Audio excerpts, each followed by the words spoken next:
We are live to YouTube.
We are live on Rogers on YouTube and presumably on Sioux Today as well. I'd like to thank our media and broadcast partners for covering tonight's meeting.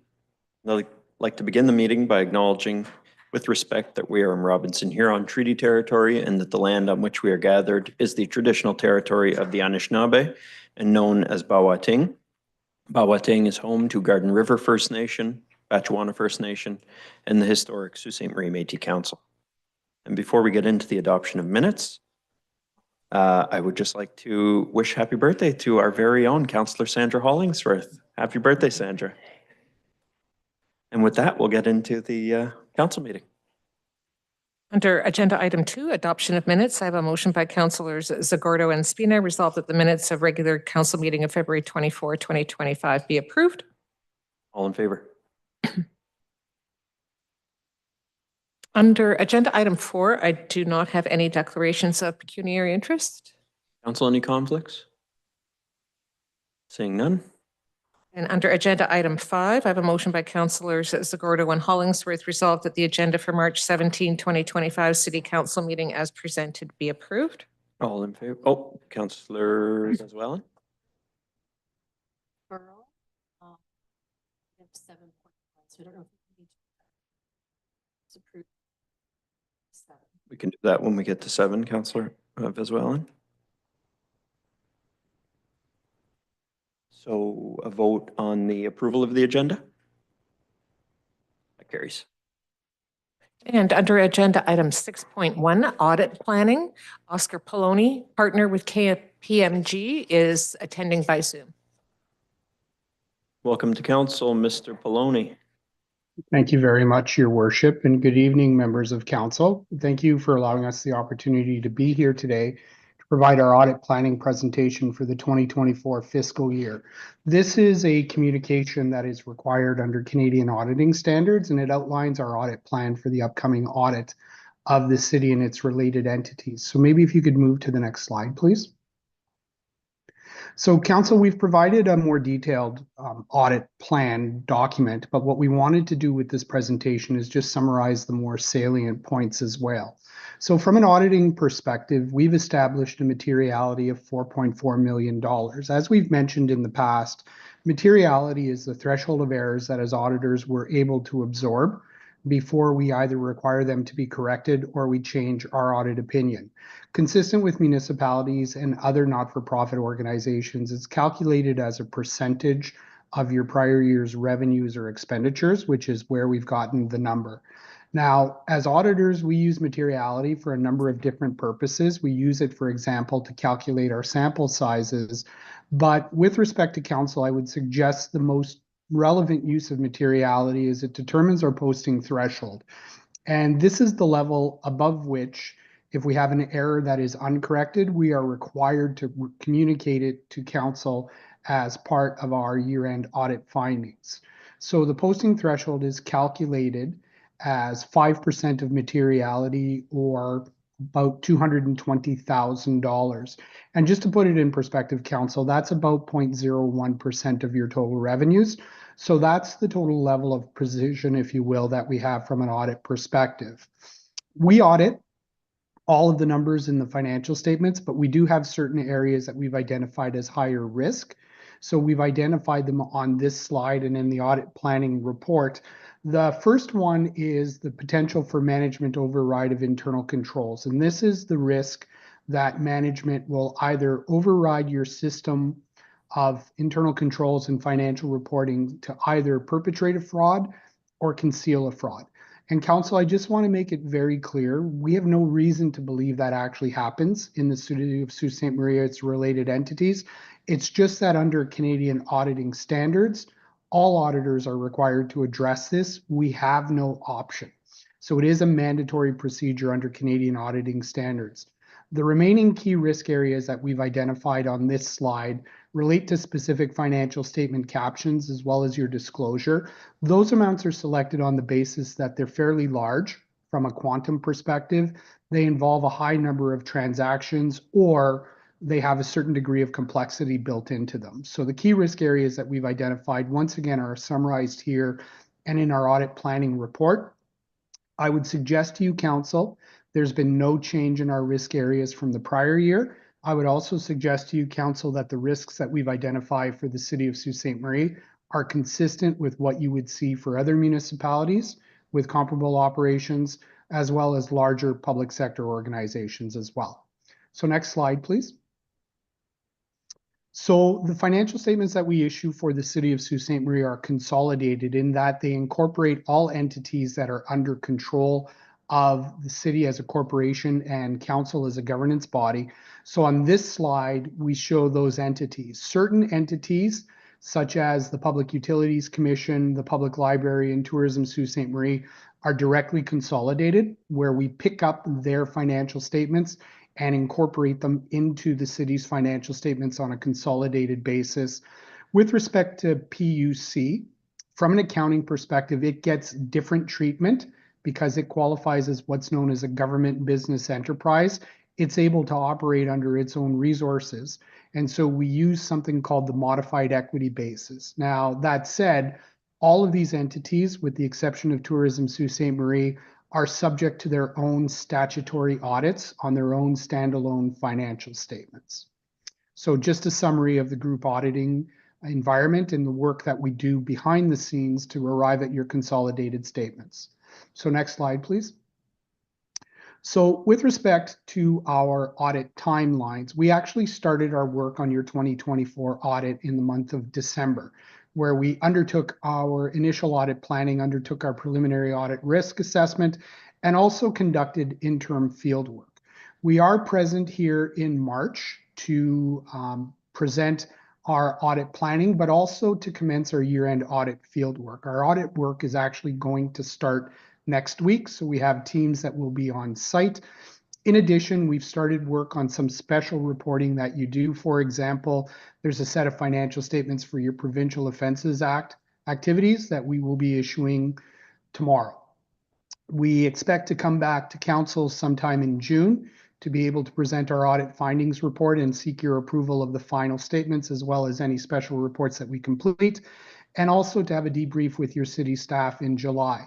So, Council, we have had some conversations with Michelle and members of your finance team specifically to accelerate the timing of financial reporting. So there's been some changes that have been made both inside KPMG from a service delivery perspective and project management perspective, as well as the timing of the deliverables of stuff from the city that will enhance the opportunity for us to report on a faster time frame. So we expect that we will be back to Council in June. I would suggest to you that from my own personal perspective, we're in very good shape to meet these timeframes. I think the communication that's been occurring with respect to city staff has gone very well in order to facilitate the delivery and the quality of the audit. So, Your Worship, members of Council, that concludes our presentation of the audit planning report. I'd like to thank you once again for allowing us the opportunity to be of service to the city. If there are any questions, happy to answer them at this time. Council, any questions?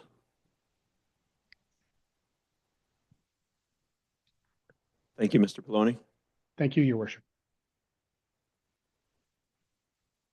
And that will bring us to consent.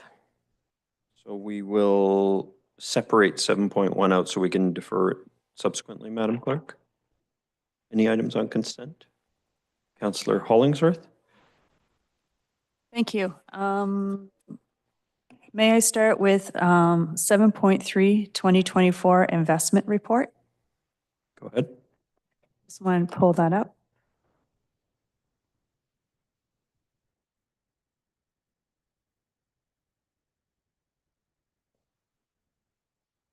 Okay, the first question, for clarification more than anything.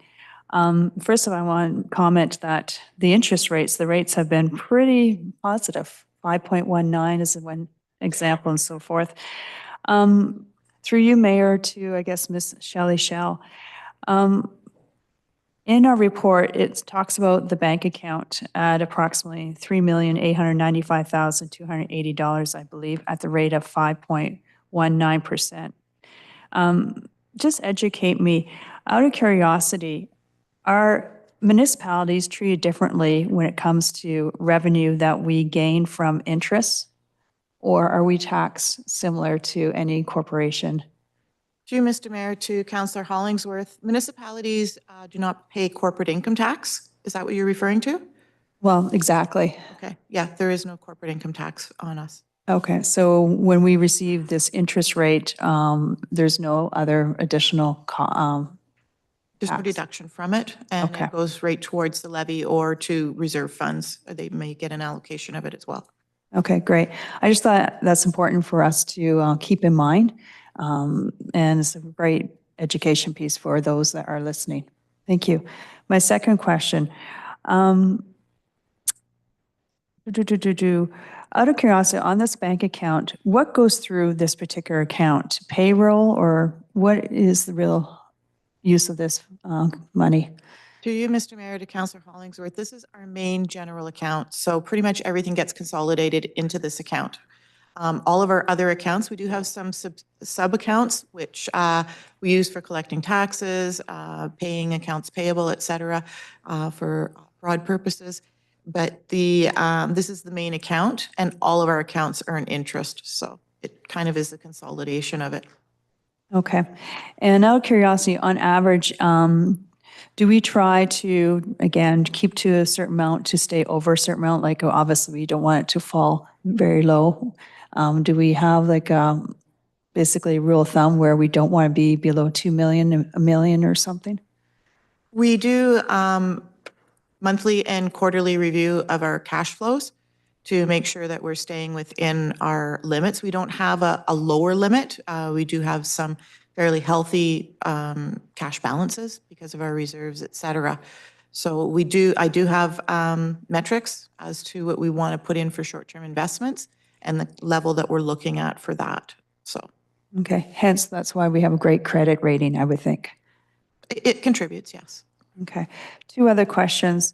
I'm not familiar with, I think it's called Canaccord, Generity Investment Growth. I think that's one of the investment tools that we use. Yes, they manage our short-term investments for us. Okay, out of curiosity, who are they and how long have we been with them? We've been with them probably about 4 years now. We Okay, have a good knowledge of our investments. Once you have investments within a company, they kind of understand the municipal environment, et cetera. So we did go with Canaccord Genuity. We haven't, because we don't have huge amounts that are in our short-term investments, we haven't split it and looked at engaging others at this point. okay. Out of curiosity, are they based in Ontario? No, I think they're out west. Okay. And I know you and your team are constantly looking at our investments. Who basically suggests these investments? You work with an investment advisor? So for the short-term investments, it's at Canaccord Genuity is who will recommend to us. They will provide to me when things come due, which ones they recommend, and usually there's several of them. Sometimes the criteria might be a little bit different interest rates, or it could be when they're cashable. So I'm always looking to see, can we keep it out for a year, or do I need to make sure, a certain amount is available in the short term, depending on what our cash flow is. Okay. And I'm assuming that you obviously work closely with Mr. Vare on reviewing the financials investments. That's not something that we generally look at in deep detail. It would be more of a high-level conversation. Okay. My final question on this subject, I noticed that RBC Canadian dollar statement. Again, is this for the long-term use? Is it just for emergency purposes? So the funds that are invested with RBC is for the care and maintenance account, which we have no access to. So we tend to put it into longer-term investments to try to get higher interest rates because the interest is the only thing that comes back to the city. Okay. Thank you. That's all. Welcome. Anyone else on 7.3? Seeing none, Councillor Hollingsworth, other items on consent? Yes, 7.9, Yes, procedure bylaw reviews 2025. go ahead. Just one comment and then questions. Great overview. I think I just want to commend the team that sat down to basically pull this report together and have the discussions on with regards to delegations permitted, and basically, conflicts of interest and so forth. So well done.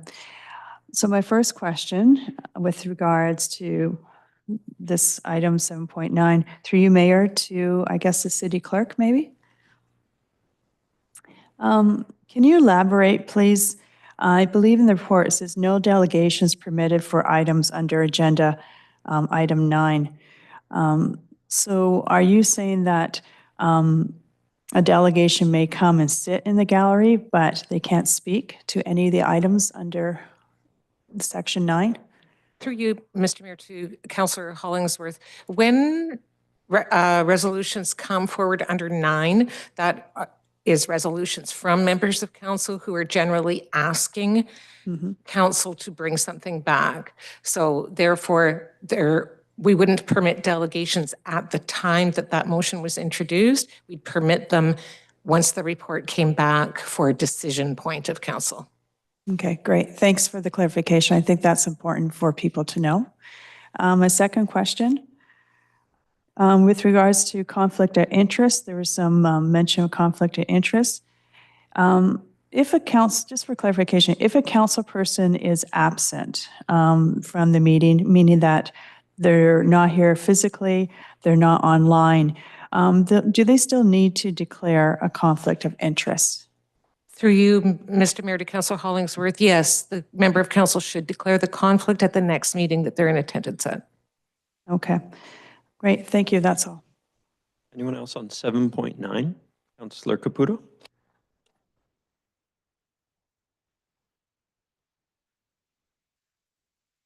Sorry, I was figuring out my Zoom there.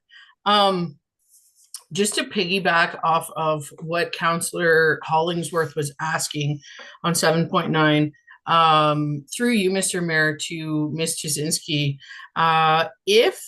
what if the councillor is not asking for a report? What if the resolution or the motion states that they want a decision right then and there? Shouldn't we allow people to speak on it if a decision is being asked for?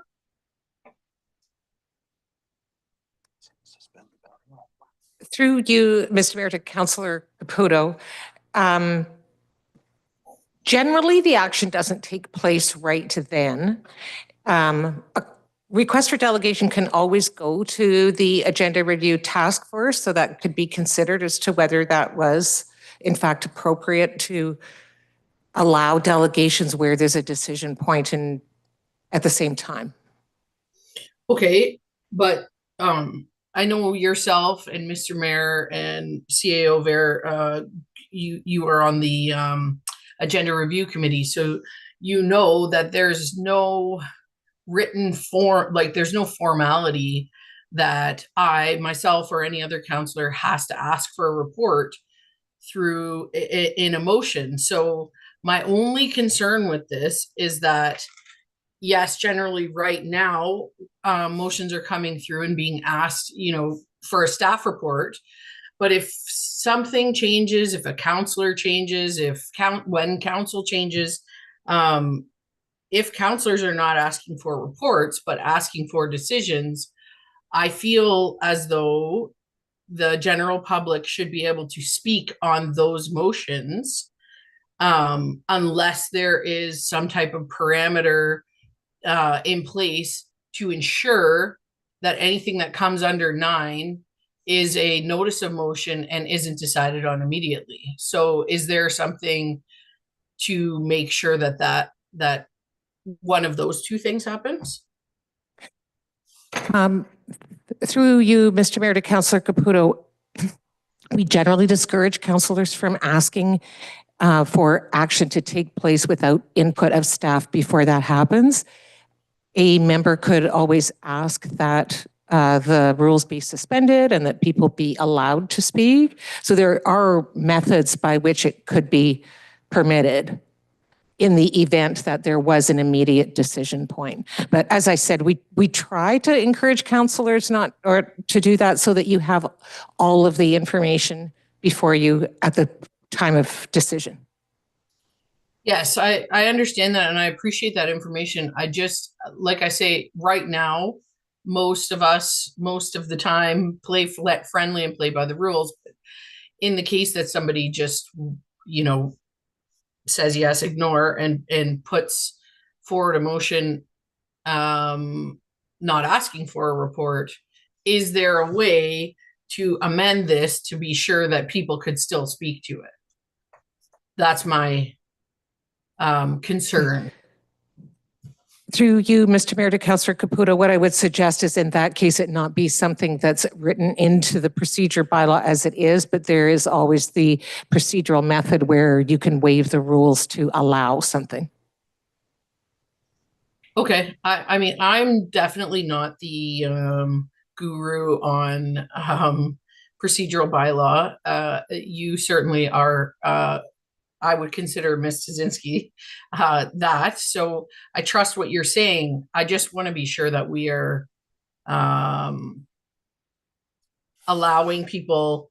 I think that it is difficult enough as it is for an everyday citizen to put forward their name to make a delegation and then to come up to the microphone and be on, you know, TV and be recorded. I just would hate to see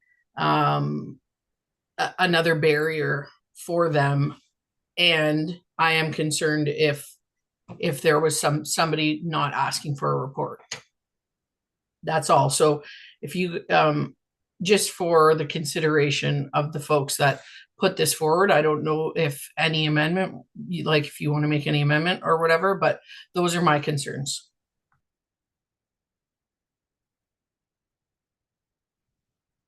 Councillor Caputo, what's before us is what's written in the report. So if you want to make an amendment, you could move to do so. I think what Ms. Tazinski's saying is we always have the option of suspending the rules of the procedure bylaw. If there were a case where a councillor didn't want to ask for a report before making a decision. So I think there's that safeguard built into everything we do. We do it quite often, but I leave it to you. No, I'm okay with that. If all of you are okay with it, then I'm okay with it. Thank you. Do you have other questions on the procedure bylaw, Councillor Caputo?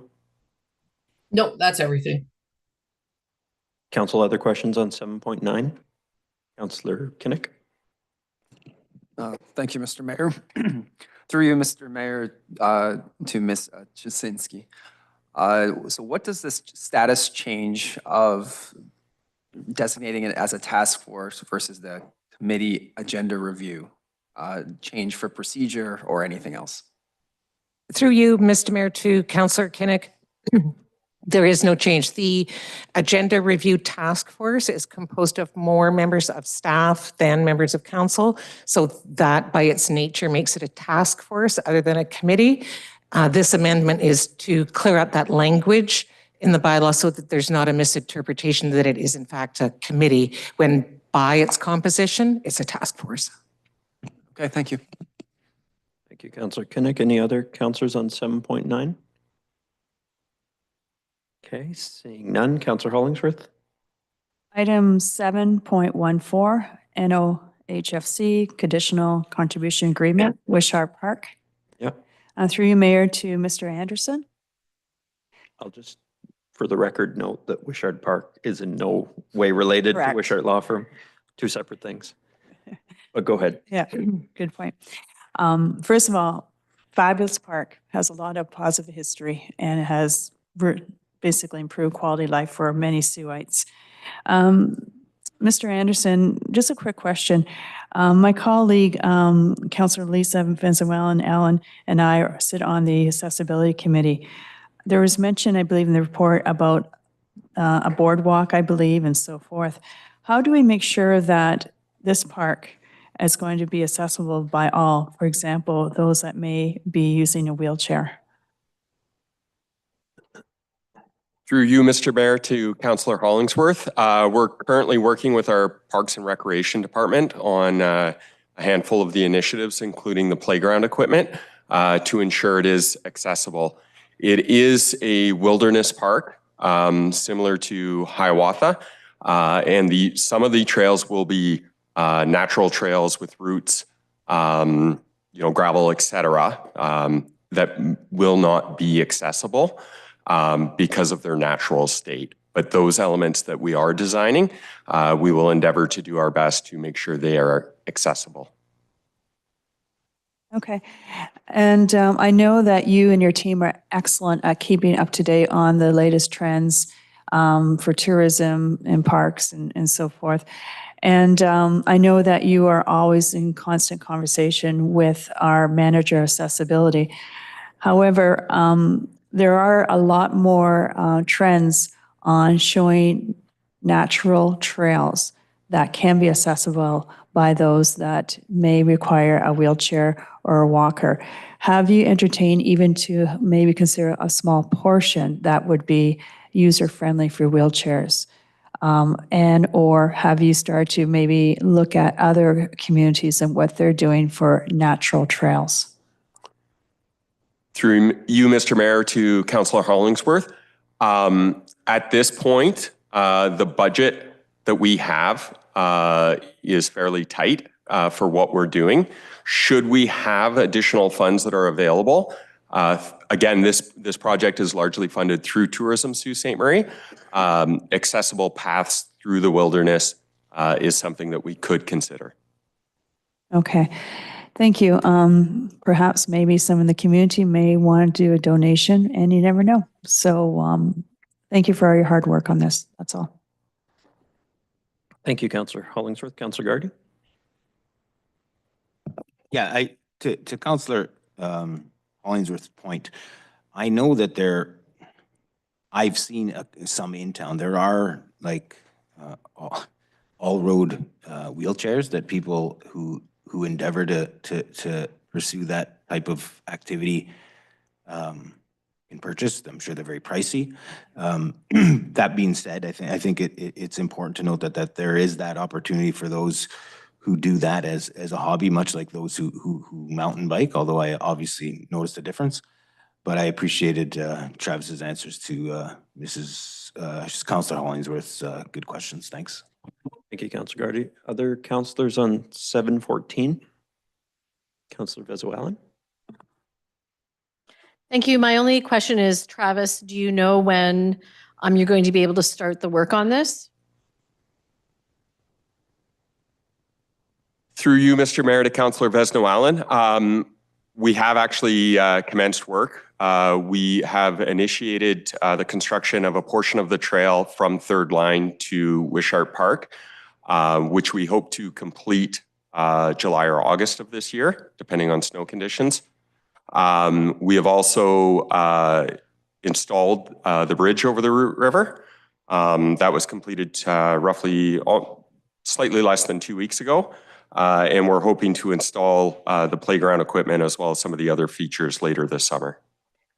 My only other question is, included in the budget, are there going to be washroom facilities? Through you, Mr. Mayor, to Councillor Vesno-Allen, there are no planned washroom facilities at this point. Okay. Would there be a consideration, especially with the playground, to have even a porta potty installed? Through you, Mr. Mayor, to Councillor Vesno-Allen, as this project is funded, by Tourism Sault Ste. Marie, I think it might be more appropriate for the City of Sault Ste. Marie to pursue funding for that, and that's certainly something that I could talk to our Parks and Recreation staff about. Okay, excellent. Thanks, Travis. Thank you, Councillor Vezoallen. Other councillors with items on 714? Seeing none, Councillor Hollingsworth, back to you. Yes, I failed to miss 7.10 by Canadian. Yep, go ahead. Okay. It's more just comments through you, Mayor, in general. I just want to commend Mr. Brent Lamming, the entire team. I know a lot of people put a lot of effort into this particular report. And I know behind the scenes that many brainstorming sessions took place to ensure that So thank you for working, exceptionally hard behind the scenes as well. But again, to the entire team, thank you. Thank you, Councillor Hollingsworth. Other councillors, Councillor Gardy, and then Councillor Vezowalan. Only if we're on 7.10, because I wasn't paying that close attention. My yes. apologies. I was reading an email from a constituent. Anyway, Mr. Mayor, to Councillor Hollingsworth's point, would you be able to give a bit of an update to the public at large who's watching, who may not have seen some of the social media stuff or have access to some of the social media stuff or information you've been disseminating about some of your efforts and those of your colleagues around the country or province? Yeah, thanks, Councillor Gardy. We meet weekly as a Border Mayors Alliance. It's 30-some mayors from across the country, largely on the border, although there are some that are in proximity to the border as opposed to directly on the border. It is chaired by the Mayor of Surrey and the Mayor of Windsor together, and we share ideas. We discuss what's working in certain communities and what is strategy in others. We're hearing what various provincial governments are doing, from tolling roads, or at least the concept of tolling roads out in British Columbia, to looking for exemptions out in New Brunswick, because there are a bunch of Canadian landlocked communities that are landlocked by the American mainland out east. And so we have these discussions so that when we have interactions with our own provincial or federal MPs, we can take the message to them of what's working in other communities. And we all share information on whether or not we've got kind of amiable and constructive relationships with our counterpart on the US side. That is an area where there's a fairly steep divide across the country. Lots of places have helpful representatives or senators on the American side, or sympathetic, I should say, is probably more accurate. Representatives or senators on the American side, others less so. We are in the enviable position of having a friendly American municipality across the river from us. As I've mentioned before, they've got a difficult and delicate balancing act, given that 60-some% of their constituents supported the current American president, who is pushing for this tariff nonsense, if you ask me.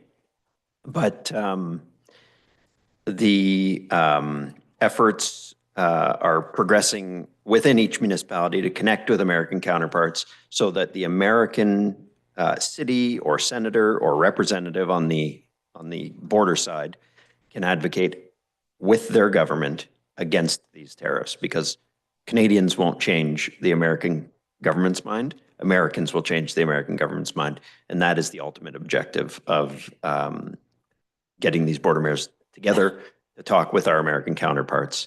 And there's some hope we can expand on the list of American municipal leaders, federal leaders, and state leaders that are willing to speak out against this. I will note that the mayor of Columbus, Ohio, and the mayor of Rochester Hills, Michigan, have both come out recently in support of the Canadian position against tariffs. The U.S. Congress of Mayors has spoken out against the tariffs, and so we hope to pick up additional support for them to advocate the Canadian position in Washington. Thanks. I'll note that the state of Colorado raised the Canadian flag at their state capitol a couple days ago or yesterday. Hopefully maybe our Michigan counterparts could do the same in Lansing. That being said, Mr. Mayor, it's my understanding that you have a tentative date to meet with Representative Bergman and the Mayor Jerry across the river with our MP Sheehan, correct? That's correct. March 31st, we hope, we're solidifying the date, but we hope to have the meeting between myself, Mayor Gary, and MP Sheehan and Congressman Bergman to impress upon Representative Bergman. I mean, he's got a big district. It's Michigan's first district, which is much of the Upper Peninsula. to impress upon him the importance of Canadian dollars, the Canadian dollar spending in the US and what that means to the Sioux Michigan economy, what that means to the Mackinac Island economy, what that even means to places further afield and Gaylord and Traverse City and Marquette. And so the hope will be that we will have an advocate for his own constituents because they will suffer economic harm if Canadians stop spending dollars there.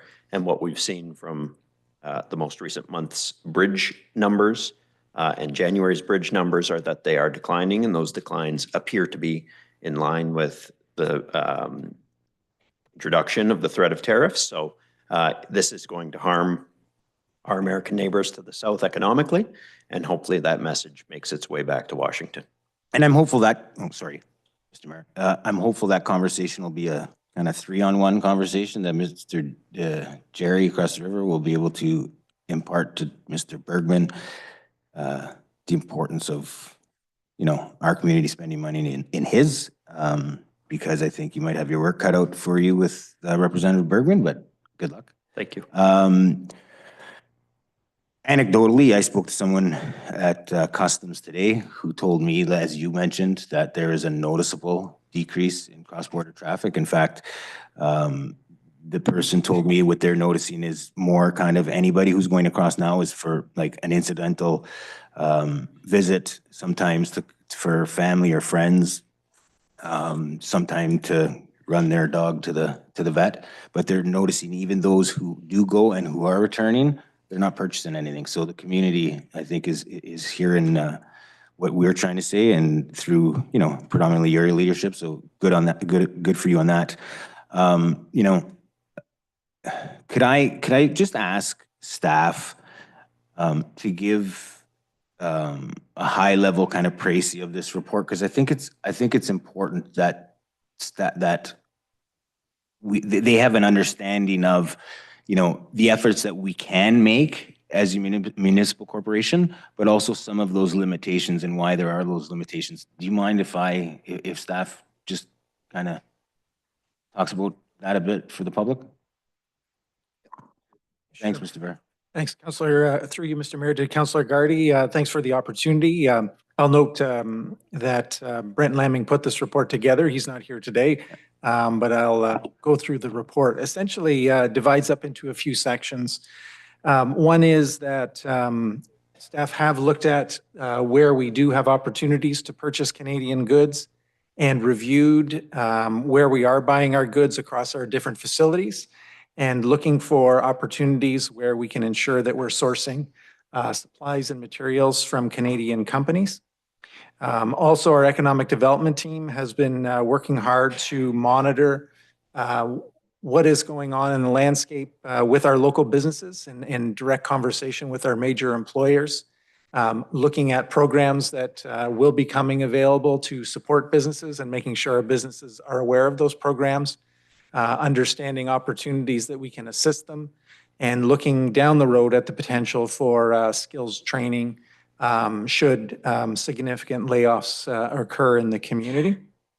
They've also been reaching out to their counterparts across Ontario and the economic development field to look at any other best practices that are happening with other communities in Ontario.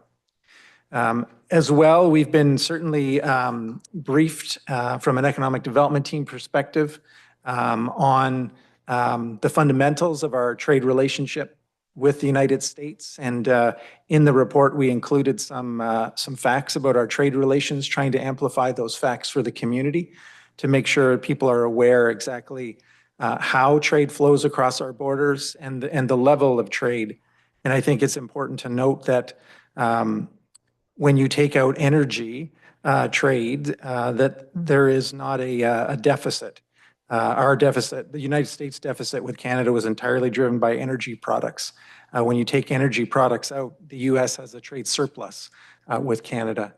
And I think working with our businesses and working with community members to make sure we amplify these messages and also support local and our local businesses, and as the mayor's doing his advocacy work on behalf of the community to make sure that we do all we can to support our community and support our businesses at this time. Thanks, Mr. Ferret. I just wanted to commend Brent and the rest of the team for the information and for the work that you're doing. You know, I just want to reiterate to everybody in the community how important it is to stick by this plan, to continue to support our businesses, to buy local when you can, to buy Canadian when you can. Make no mistake that the President of the United States has a clear intent to work to annex the country of Canada, period. So it isn't a game. This is how he thinks.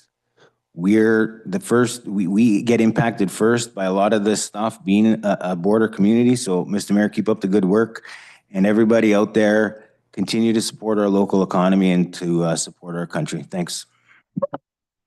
Thank you, Councillor Gardy. Councillor Vezo-Allen. Thank you very much. And thank you, Mayor and CEO Ver, for the update. Very much appreciated. I just had a question regarding the Buy Canadian community partnerships. And listed in the report is the Community Development Corporation and the Chamber of Commerce. I know Mr. Lamming's not here, but I think another important component to building partnerships is in our agricultural sector as well as our food processing sector. There's a lot of small businesses that are really growing in this community, everything from, you know, Pinocchio Hills Farms to Hogan's Homestead to Red Roof Honey to Bloom Kombucha, St. Joe's Island Coffee Roasters, and there's more and more and more that are coming. So I think that is like a really key sector to kind of bring in as far as communication and partnerships. That is just sort of at that level of being able to have a great swell. So that was going to be my only question, if agriculture and food processing has been brought to the table, and if not, just the recommendation that there are some conversations, especially through RAIN. So it's very easily done. Mr. Mayor, Mr. Van Stavern.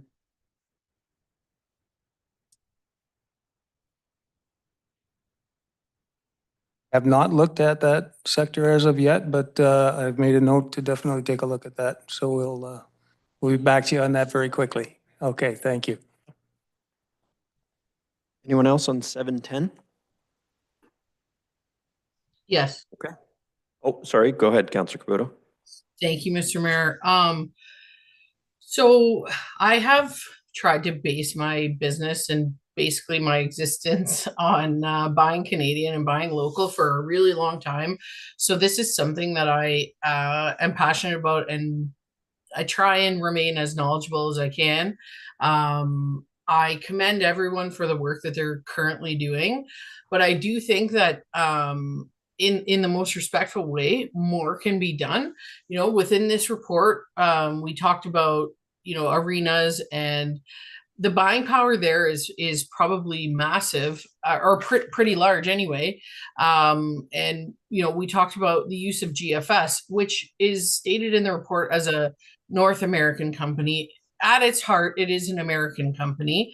I know that there's a Canadian division, but I would really like to see anywhere that is city owned, at least have a conversation with Flanagan Food Service. It is a Canadian owned company.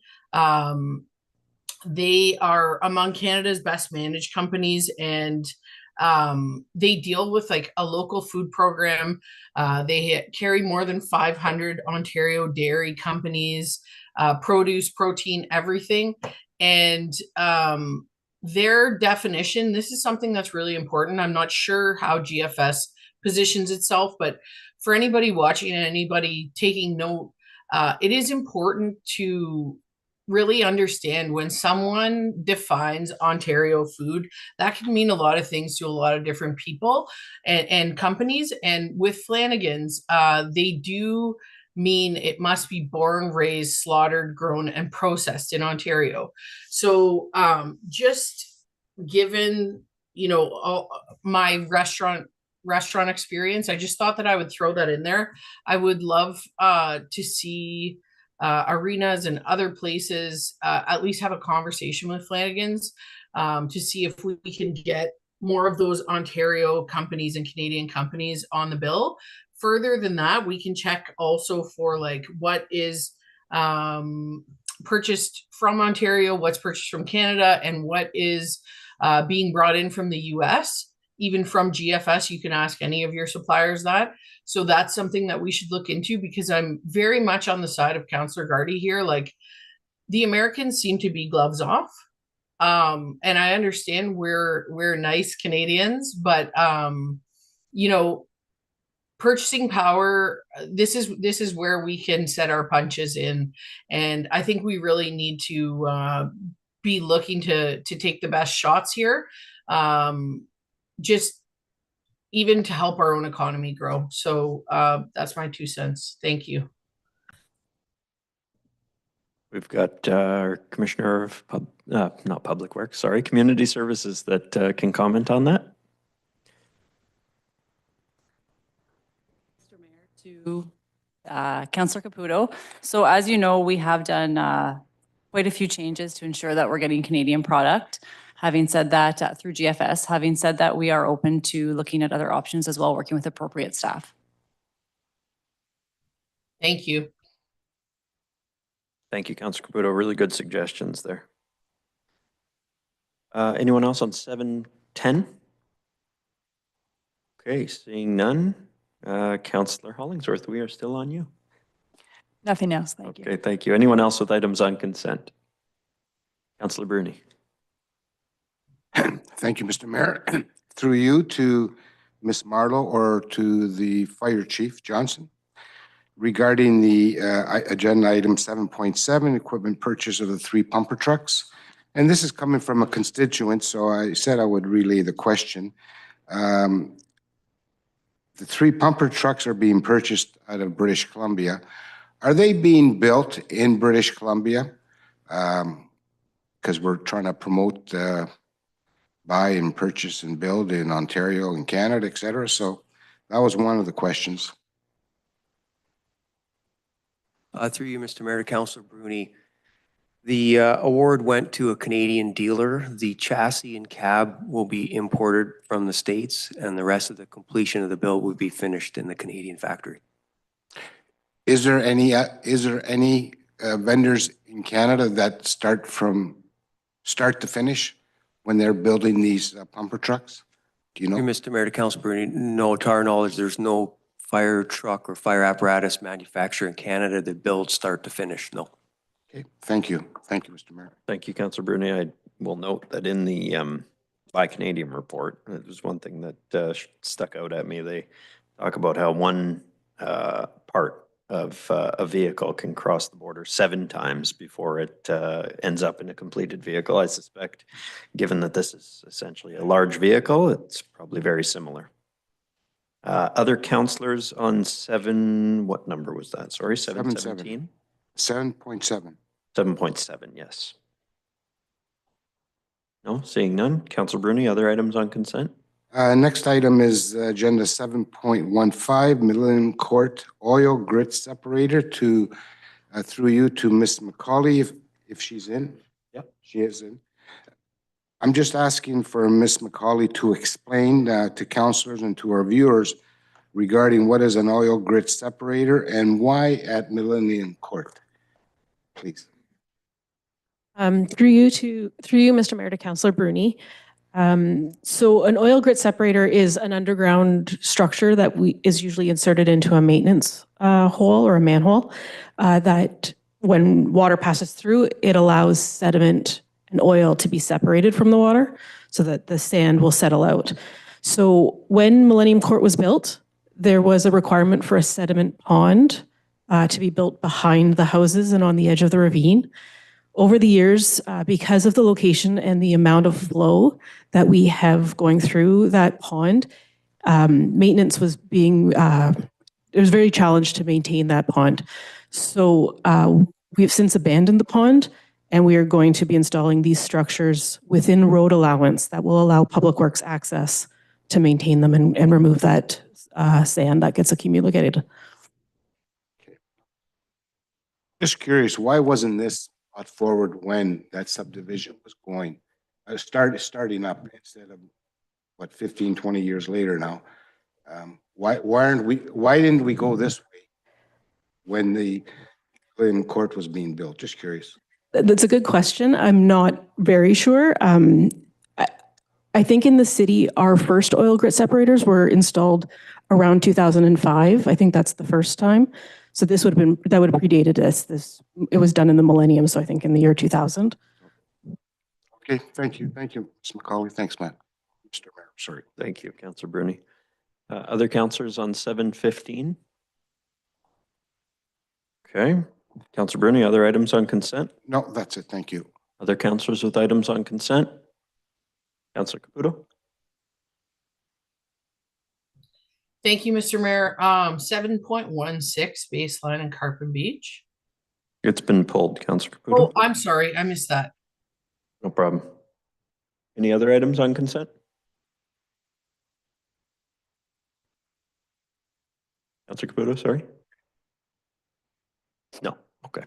Council, other items on consent? Okay, seeing none, we can have a vote on that matter. Has the motion been read? I have a motion by Councillors Zagordo and Hollingsworth, resolved that all items listed under date March 17, 2025, agenda item 7, consent agenda, save and accept agenda items 7.1 and 7.16 be approved as recommended. All in favor? That carries. Clerk, that brings us to 7.1, which there's a deferral motion for. That was moved by Councillor Vezo-Allen. Is there a seconder for that motion? Councillor Scott? I'll just note before we debate the actual deferral itself that the report, in my opinion, is clear that this was an unnecessary use of time and an unnecessary use of money. And to defer it and debate it any further, we'll be continuing the unnecessary use of time and potentially the unnecessary use of money. And so I would rather we accept this as information and put it behind us. But obviously, the motion is on the floor, so we can let that be debated if there is anyone in favor. There's a speaker in favor of the deferral and a speaker against if there is anyone against. So Councillor Vezo-Allen, given that you've moved the motion, I'll let you speak in favor of the deferral. Yes, the Integrity Commissioner is not able to be here to answer any questions or to give any clarifications if anyone has anything on the report. So that is why I'm asking for the deferral until the Integrity Commissioner can be here. Understood. Thank you. Anyone against the deferral? Seeing none, we can have a vote on the deferral of this matter to a meeting at which the Integrity Commissioner can be present, Madam Clerk. Okay. All in favor? Any opposed? That carries. And that will bring us to agenda item 7.16, a baseline in Carbon Beach Road intersection. The motion is moved by Councillors Zagordo and Spina. Resolved that the report of the Manager of Design and Transportation Engineering dated March 17, 2025 concerning the request for a four-way stop at Carbon Beach Road and baseline be received as information. Correspondence was received from Child Care Algoma that was on the addendum to the agenda, and correspondence is in your desk, on your desks, that came in subsequent to publication of the addendum. Councillor Scott, you asked to pull this, so I'll go to you first. Thank you, Mr. Mayor. I'll start with a few questions, I guess. So through you, Mr. Mayor, to either Mr. Ramil or Ms. McCauley. Thank you for the information provided earlier. I appreciate that. So for the councillors that may not have seen it, I'd asked a couple of questions regarding the road designations and the top 8 most traffic heavy hours of the day. Reason for that being, I believe the Ontario Traffic Manual suggests if those particular road designations had over 200, I think, for all 8 hours, then it would have warranted the stop, but it did not, according to that. So I do have some follow-up questions, though. I guess the first one is, so this study was done for 24 hours on October 18th, right, of 2024? Mr. Mayor, to Councillor Scott, yes. Have we ever done a traffic study at that corner prior, within reason, not like, 1990?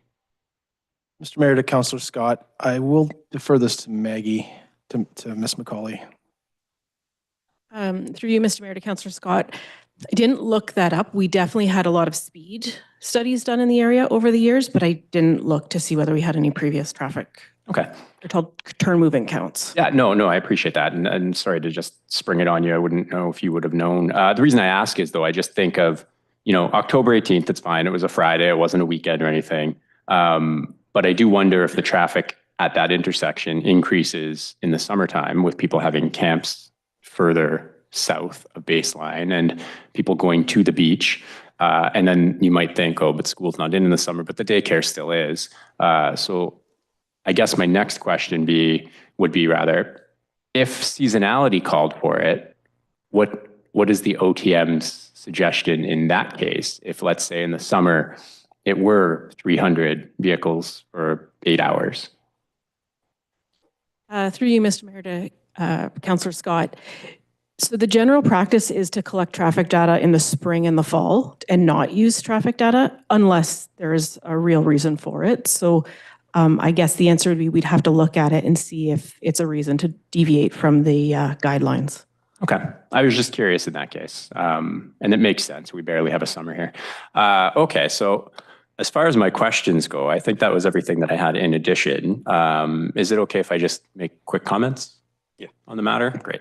All right. Thanks. So I appreciate the report. I'm glad to see it come back. We've obviously heard a lot about this from our constituents. Needless to say, I'm disappointed, but not surprised, I guess, in the recommendation. So that being said, I did ask for it to be pulled because I am going to vote against staff's recommendation, even though I do appreciate, that it's backed in what we would do anywhere else. And the reason for that is, the report mentions that we're willing to work with the school board. We're willing to do what we can. And Councillor Gardy and I have met with staff at that location in maybe 2020, 2019, something. Yeah. No, it's been a bit. And from my perspective, the school board has done what they can on their property, and the remaining concern now lies on the city side. And I would just like to do something here. Like the bollards obviously didn't stop the collision that happened most recently. The ditch, as deep as it is obviously also not a deterrent for people driving through it.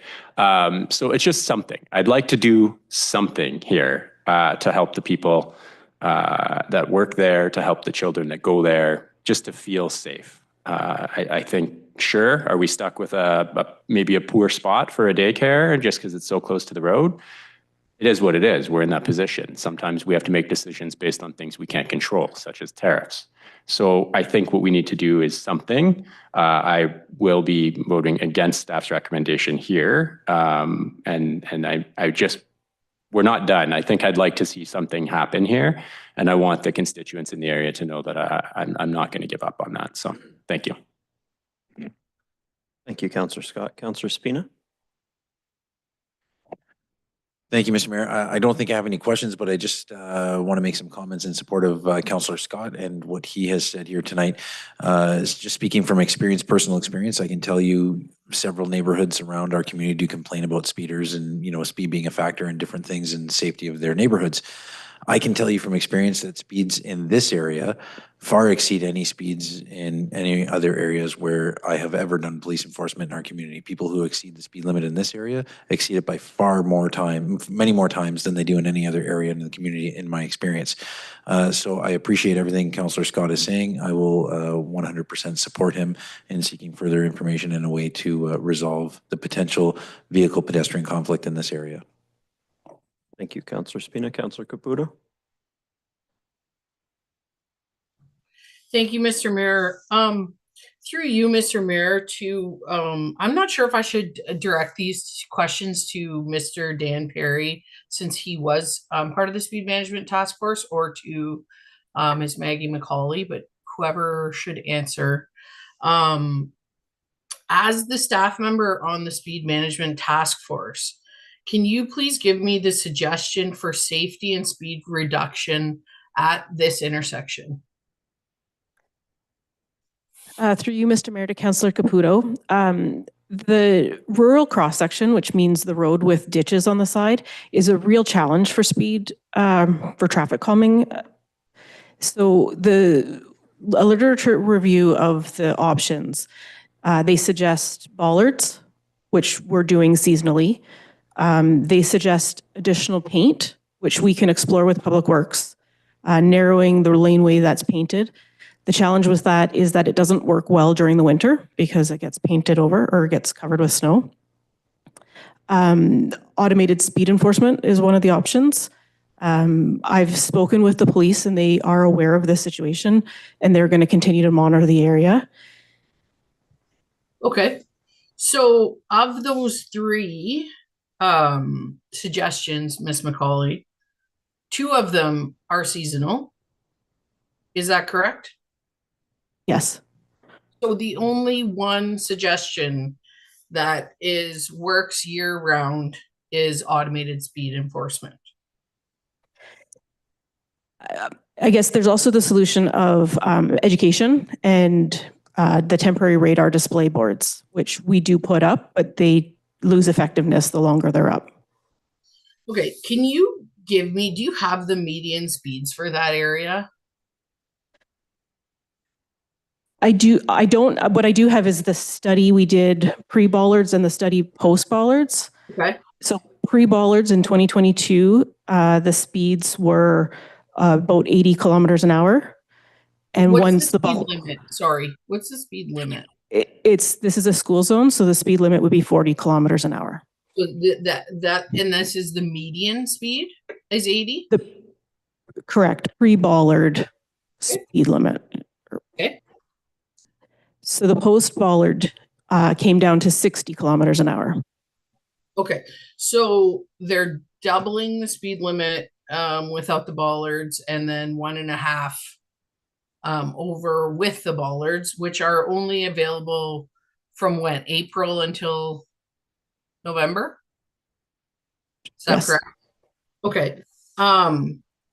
Do you happen to know the number of tickets issued around this area? I'm sorry, I should have asked you ahead of time. Unfortunately, I don't have that information available. Okay. I do know, I think the total number, and correct me if I'm wrong, of tickets issued for 2023, I think it was about 600 for the entire city. That is correct. Okay. So, just last week, an article from CTV reported that Sudbury speed cameras ticket totals were equaled $1.3 million brought into the municipality. Net of that, the net that they got of that was $753,000.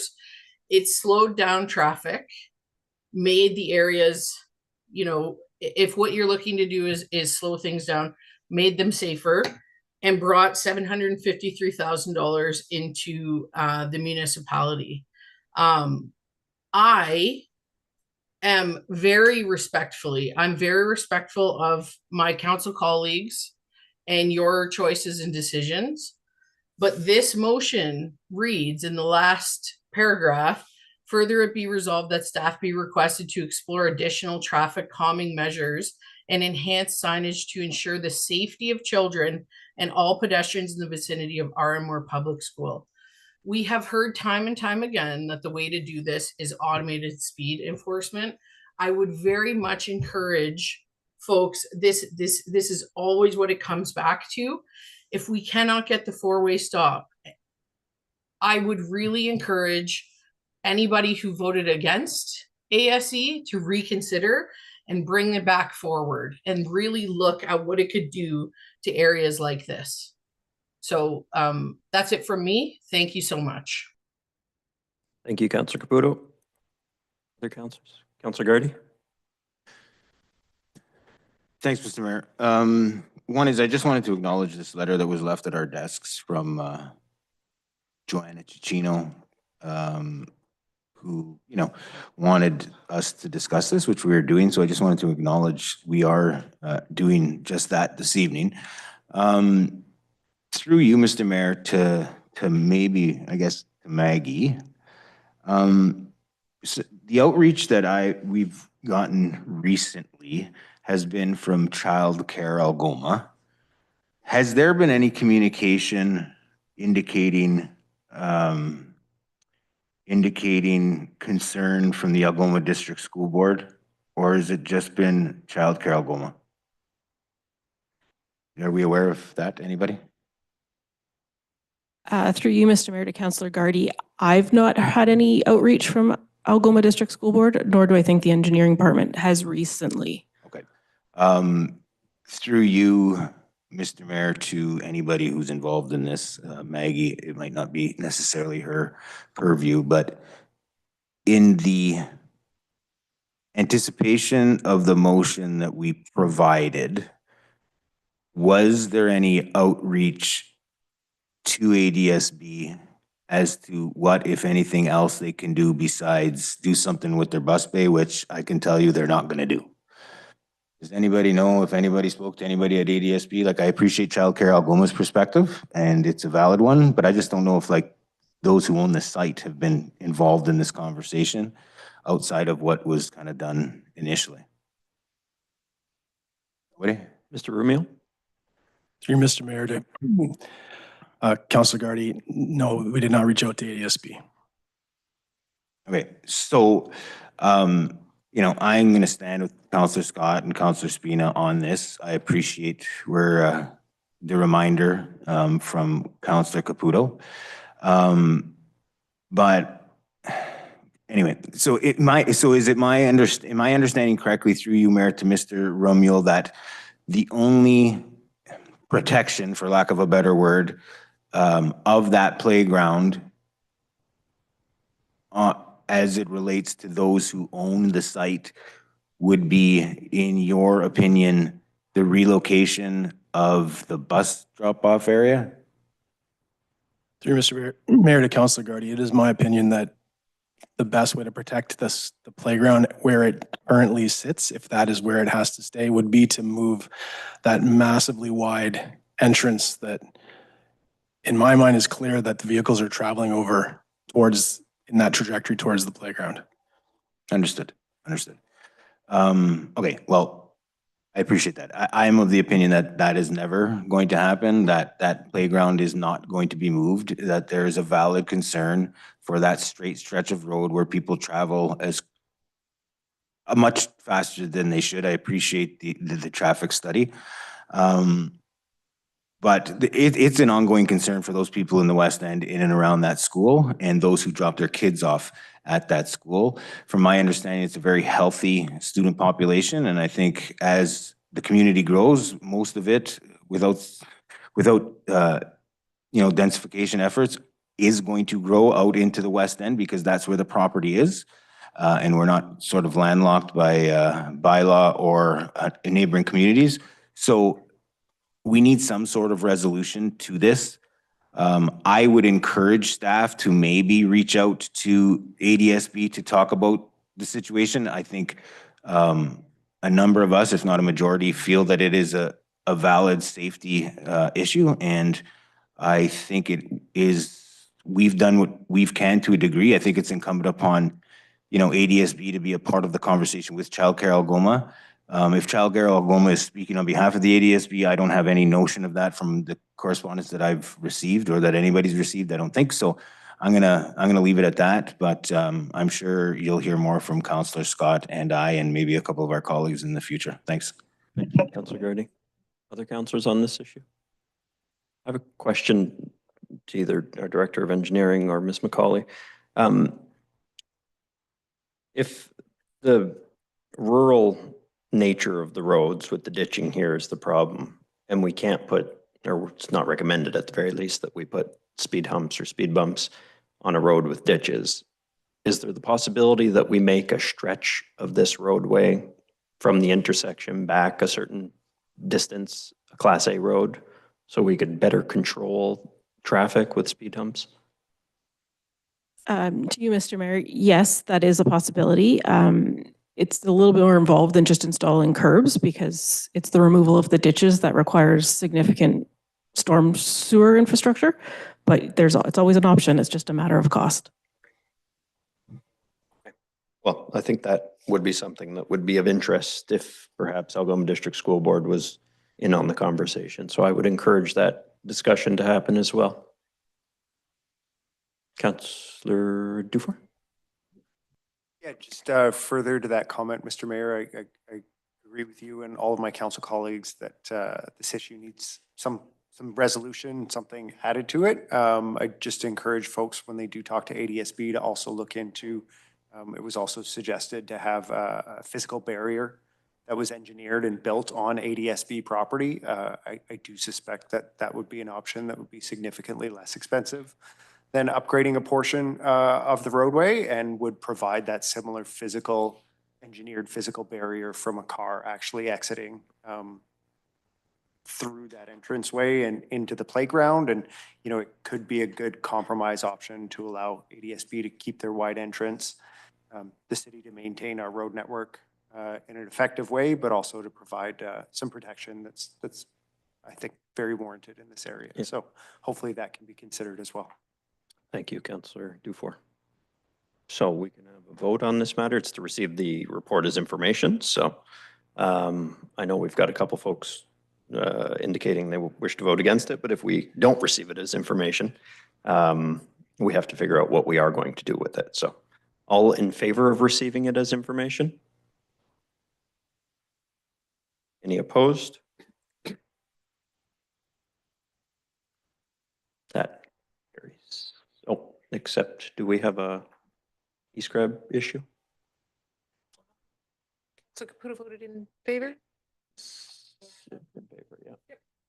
So that's unanimous to receive the report as information. Okay. Staff, that's nevertheless some indication that there's a want to do more here. So we can get this back on the council agenda at some point in the future.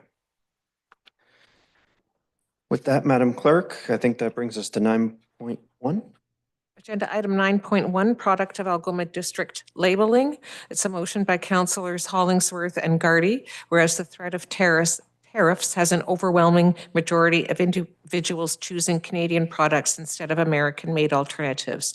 And whereas grocery stores nationwide have put out helpful maple leaf labels to identify products that are sourced from or otherwise made in Canada. And whereas Sault Ste. Marie has many great growers and suppliers that provide items from milk to bakery products to coffee to beer. Now therefore be it resolved that the Economic Development Department be requested to review the cost of producing stickers or other labels that identify a product as being from the Algoma District and report to Council at the April 7, 2025 Council meeting on the cost of providing such labels to local grocers or vendors free of charge. I want to thank Councillor Hollingsworth and Gardy for moving and seconding this motion. I'm sure many in the community have been going to the grocery store and finding it convenient to pick out Canadian-made items. Councillor Vezo-Allen named a short while ago a bunch of items that I wasn't aware of as having been made locally. So that is something that would be helpful, I think, if our grocers or those producers themselves wanted to put a label on their products that they are made within the district. It would help us easily identify how we can support local, how we can buy Canadian. So this is an effort to use our economic development fund to see if we could do that at a relatively reasonable rate. So if Councillor Hollingsworth or Gardy want to add anything to that, go ahead. Thank you. Thank you for the opportunity to be the mover, to bring it to our attention, Mr. Mayor. And I know many other communities are moving forward with this idea. Obviously, I support the idea. If I can just give a little bit of caution, 500% we need to support Canadian goods. 500% we need to support Canadian businesses. Family businesses, doesn't matter what size, large, medium, whatnot, absolutely. However, I just want to also mention there are family businesses out there before the tariffs happened where unfortunately or fortunately they bought inventory. And the inventory that are on people's shelves right now, unfortunately or fortunately, they can't pull off it's made in the United States. We want to make sure that those small businesses are not stuck with American-made inventory where they're not going to get their money back, if you know what I mean. So yes, I fully support Canadian. I definitely support locally made brands, absolutely. But please remember that we have family businesses out there that have American-made items. And I would hate to see them stuck on the shelves, getting dusty, where they're not going to get their money back. So please don't always just ignore those items. If you buy those items, you're liquidating them and you're putting money back into that business. Having said that, just be cautious. Again, I'm not disagreeing. I'm just saying, let's help all businesses. Thank you. Thank you, Councillor Hollingsworth. Councillor Gardy? Yeah, you think I know this by now because I've been sitting around this table for 6 years, but I don't. Can I ask a question about this motion, but not necessarily to you? Okay. Yes? Okay, through you, Mr. Mayor. I'm assuming something like this is already happening, but through you, Mr. Mayor, to either Mr. Vare or maybe the EDC, I'm not sure, Mr. Van Snaveren. I'll preface my question. I think it's a good opportunity right now for local retailers and grocers to further develop relationships with local growers, producers, et cetera. To your point in that earlier of Councillor Vezo-Allen, is there an effort through either, you might not know this one, through the chamber, or could the EDC be a partner in trying to enhance that relationship so our kind of buy local efforts would result in more opportunity for people to buy local? If you understand the question. So I don't know if it's you or Rick or, okay, thanks. Through you, Mr. Mayor, to Councillor Gardy. We have been in discussions with the Chamber of Commerce, and recently they were doing some sourcing of additional advertising, which is still in place, so I can't give you too much detail on that. It hasn't been finalized, but we are definitely looking at furthering the visibility of buying local and really enhancing it within the community via media and other sources. Okay, so my essentially my question was, is the answer to my question, there is going to be some effort to encourage a further relationship between local retailers, grocers, and those that produce? Seems, eh? Thanks. Thanks, Mr. Van Staveren. Councillor Scott? Thanks, Mr. Mayor. Just a quick comment to what Councillor Gardy was kind of asking there. I've seen in other communities, and I'm kind of applying it here broadly, but it was a place in Michigan, so I apologize, where they would encourage going to several local, it was breweries and it was Grand Rapids. I'm not going to disguise it. If you went to a certain amount of local breweries, they had this little like passport, and that encouraged you to go to the breweries. And if you did it and submitted or sent it in, whatever, they'd give you a hat or a t-shirt or something. Could we look at something along those lines to encourage people buying local in some way, get sponsors, a Lock City t-shirt or something, or a hat? Like, you know what I mean? Like something like that. If you collect so many Lock City bags from the milk, you can get a hat. I don't know, ideas like that, right? We could look at things to help us display our pride in addition to purchasing local. I don't know, just a thought. Through you, Mr. Mayor, to Councillor Scott, yes, that's something we can discuss with the chamber in our efforts to promote and undertake a campaign to support local. Thank you. We can give out Vive le Canada t-shirts. Okay, seeing no other questions, we could have a vote on the matter. All in favor? Any opposed? That carries.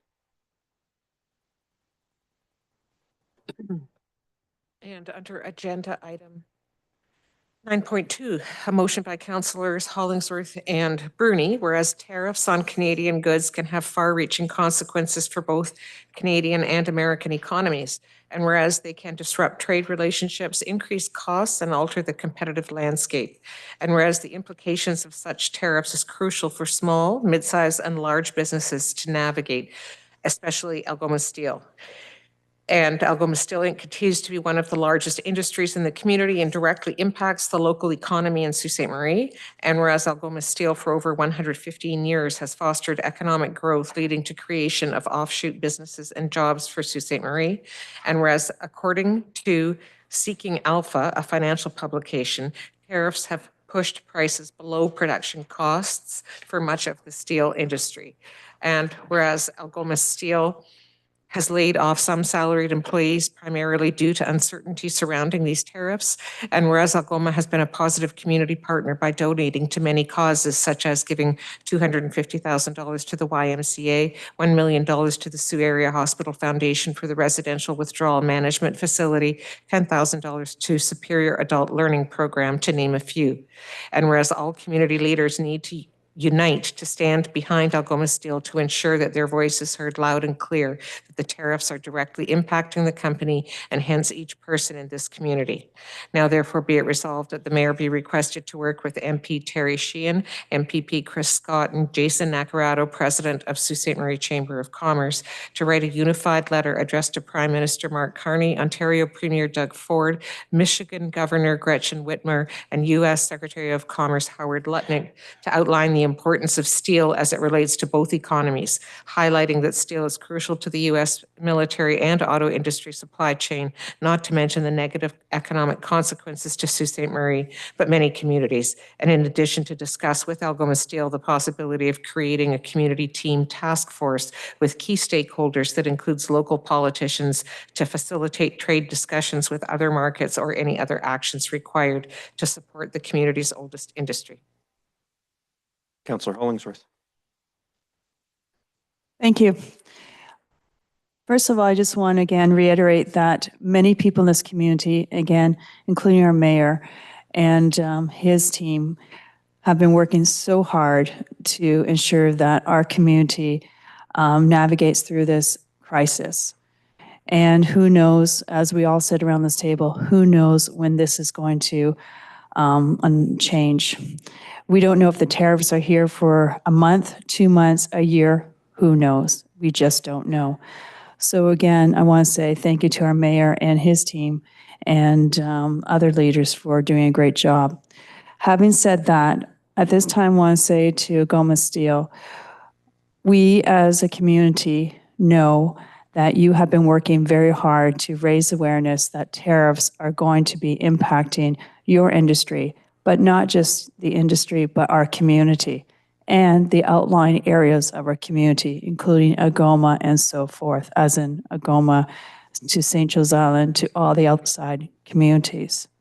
We know you're working tirelessly by doing press releases, going on to different media interviews such as CNBC, BNN, CTV, CBC, and as I mentioned in this particular piece, their financial publications. We thank you for that. We know in the past, we as a community, we as leaders of the community have rallied around Algoma Steel. Back in 1990, I believe it was Mr. Frank Sarlo put together a delegation to help and support Algoma Steel. We as a community have always rallied around areas of crisis. For example, we rallied to help save the Greyhounds, and the community, the council at that time put together a whole group to buy tickets. What I'm trying to say is we as a city, when there's a crisis, even during COVID, we rally and we try to support a group or an institution that may need extra help. With regards to Algoma Steel, speaking to a couple people that have been working there for many, many years, I want to say thank you to some of the senior staff members that have taken early retirement to ensure that the young person continues on working. In the past, as I mentioned, we have always rallied. I think at this time, we have an opportunity as leaders of this community to reach out. And I know, in all fairness, I know that some of the team here at City Hall have reached out to Algoma Steel to say we're here for you. But I also know Algoma Steel is also still looking for further support. As Sylvia Jones has mentioned to us, the Minister of Health, a few months ago, if you rally and if you unify and work together, you will accomplish a lot more. And that was evidence. We received the Heart Hub. We have an opportunity here to work together to see how we can help Agoma Steel. We as community leaders need to say to Agoma that we stand behind them, just like our mayor has alluded to with Team Canada. We need to stand behind one of the oldest industries here in Sault Ste. Marie. Wouldn't it be more impactful if we, all of us, work together on writing one letter, unifying letter, or perhaps sit down with Agoma Steel to see how we can open up some other markets or how we can reduce some barriers? Perhaps we, working all together, can come up with some other ideas that could help the industry. So again, it's my understanding Agoma Steel is open to hearing ideas from us. Why not just start with writing this joint letter? I've been told that a letter doesn't always work. Then why have we done joint letters in the past? Why have we done letters of support in the past? I think it's a start, and it's a start to basically looking at other ideas and other ways that we could help our very old, long-lasting industry that has given so much to this community, not just with donations, but with jobs, and as I mentioned, offshoot businesses. We need to parallel, yes, with Buy Canada, but we also need to make sure that certain industries are protected and rallied around. And this actually also goes with Tenaris. I want to emphasize that Tenaris is also working very hard to ensure that the tariffs hopefully will be resolved soon. The tariffs will be impacting Tenaris as well. So in conclusion, why not together work jointly?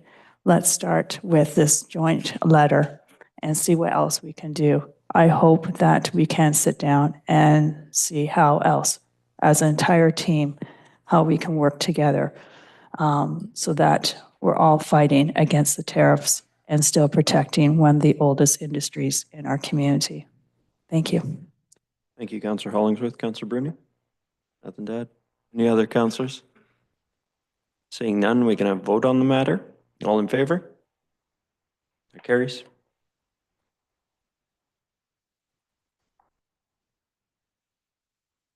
Councillor Gardy would have been in favor. Yes. It's unanimous. I have a motion by councillors Zagordo and Spina resolved that all bylaws under item 12 of the agenda under date March 17, 2025, save and accept bylaw 2025-100 be approved. All in favor?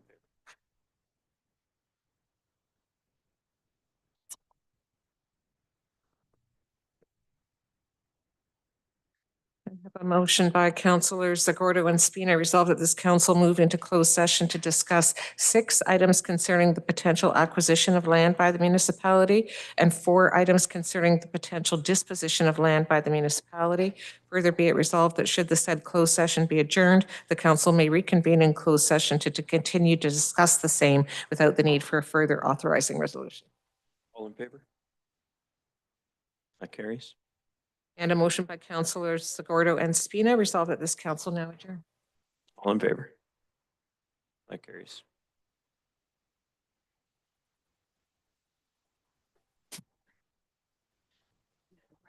Just